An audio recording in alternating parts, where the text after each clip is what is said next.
छोटा लड़का बड़े ध्यान से अपना टेलीस्कोप सेट कर रहा था, लेकिन तभी उसे टेलीस्कोप में एक अजीब सा चमकता हुआ पिंड दिखाई दिया।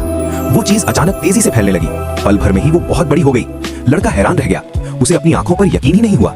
जब उसने दोबारा ध्यान से देखा तो उसके होश उड़ गए। वो कोई तारा नहीं था, बल्कि एक लंबी पूंछ वाली उल्का थी जो सीधा उसकी तरफ तेजी से बढ़ रही थी। लड़का डर के मारे जड़ हो गया। कुछ सेकंड तक तो वो हिल भी नहीं पाया। फिर अचानक होश आया और वो चीखते हुए गिरता पड़ता दूर भागा। अगले ही पल वो उल्का स्विश की आवाज के साथ पास रखे एक्वेरियम मछली के टैंक में जा गिरी। तेज आवाज सुनकर माँ तुरंत कमरे में आ गई। उन्होंने खिड़की का टूटा हुआ शीशा देखा और नीचे झांककर सोचा शायद किसी शरारती बच्चे ने पत्थर मार दिया होगा। उन्होंने इसे ज्यादा गंभीरता से नहीं लिया, बस लड़के को समझाया, अब सो जाओ, देर हो गई है। लेकिन लड़का जिद करने लगा। वो बार बार कहता रहा, माँ अभी अभी कोई एलियन चीज घर में आई है। माँ को लगा बच्चा डर गया है और बस उसे प्यार से समझाकर कमरे से बाहर चली गई। जैसे ही माँ गई, लड़के ने डरते डरते एक्वेरियम की तरफ देखा और ये देखकर उसके होश उड़ गए। टैंक के अंदर एक भंवर बन चुका था और उस भंवर के बीच में वही गिरा हुआ गोला था। वो पागलों की तरह पानी को अंदर खींच रहा था। तब लड़के को समझ आया वो कोई साधारण चीज नहीं थी, बल्कि एक क्रैश हुई एलियन स्पेसशिप का हिस्सा था जो सीधा उसके घर में आ गिरा था।